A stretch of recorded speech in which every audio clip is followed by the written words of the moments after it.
안녕하세요, 심슨입니다. 오늘은 12장줄도 드디어 나오고 있다는 이야기를 해보려고 합니다.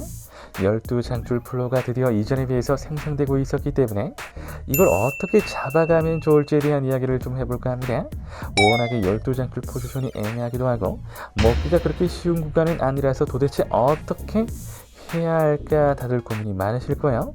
근데 제가 아무래도 추천드리고 싶은 부분은 다름이 아닌 10장 이상으로 갈 때 최선을 다할 수 있는 방법에 대해서 이야기를 좀 드리려고 하는데요.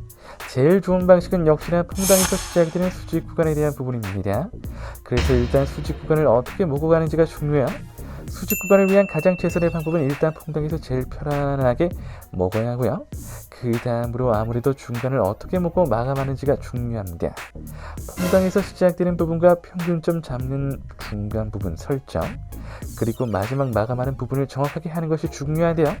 오늘 그 부분에 대해서 아직도 확실히 전략을 세우지 못하신 분들이 계시다면 제가 알려드린 구간 클립 속 정보를 가지고 함께 알아가 보도록 하겠습니다. 워낙에 이런 구간들이 자주 나오는 그림은 아니라서 잘 알아보고 접근하는 노력이 필요한데요. 구간에 대한 확실성을 늘리시고 싶으신 분들에게 특히 오늘의 이야기를 같이 해드릴까 합니다. 오늘도 여러분들을 위해 열심히 영상 속 정보를 만들었습니다.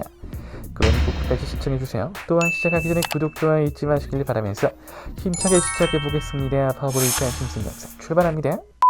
오늘 그림은 이렇게 되어 있습니다. 퐁당부터 시작되는 완전한 12장줄 구간이에요. 근데 이제 3줄 그리고 4줄도 나오고 있고 투박스 구간도 웬만하면 많이 출현 중이죠. 이렇게 완전체가 되어 있을 때는 과연 어떤 선택을 하는 것이 가장 좋을 수 있을까요? 제일 첫 번째로 추천드리는 방법은 역시나 트라이앵글로 10장까지 잘 끌고 올라갔다가 마감을 하는 것입니다. 그리고 되도록이면 12장줄까지 접근하는 것보다도 10장에서 그냥 아쉬운 대로 끝나도 괜찮아요. 근데 문제는 보통의 베터분들은 욕심을 좀 더 조절하지 못하고 바로 12장 이상으로 들어간다는 거죠.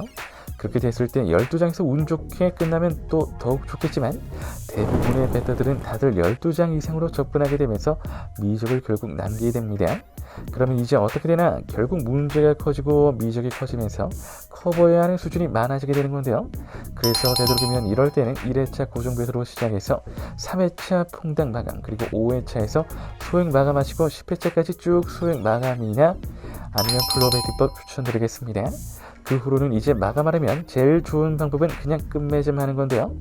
딱 도도 말고 돌도 말고 두 톤만 가겠다. 그러면 이제 소액으로 들어가는 게 훨씬 유리할 수 있는 거죠. 유리하기보다는 현명하다고 해야 하는 게 표니까요. 무튼 이런 식으로 접근을 하시는 것이 전체적인 그림을 위해서도 나를 위해서도 제일 좋은 방식이 될 수 있겠습니다. 그렇게 해서 마감하는 12장줄만큼 짜릿하게 끝맺음할 수 있는 것도 또 없습니다. 구간 클립을 통해 긴 장줄들을 특히나 많이 알아보고 있는데 그 중에서도 이렇게 엄청 길게 나오는 12장줄은 특히나 우리가 생각을 좀 더 진지하게 해보면서 들어갈 필요가 있겠습니다. 잘못 조준하다가는 나중에 큰 거 다칠 수 있기 때문인데요. 아직 앞에 있는 다른 미적에 대한 가능성을 미처 계산하지 못하고 들어가셨던 베터분들이 있다면 이번 기회는 꼭 수정하는 방향으로 다시 새롭게 방향성 잡아가 보시길 바라면서 이만 마무리하도록 하겠습니다.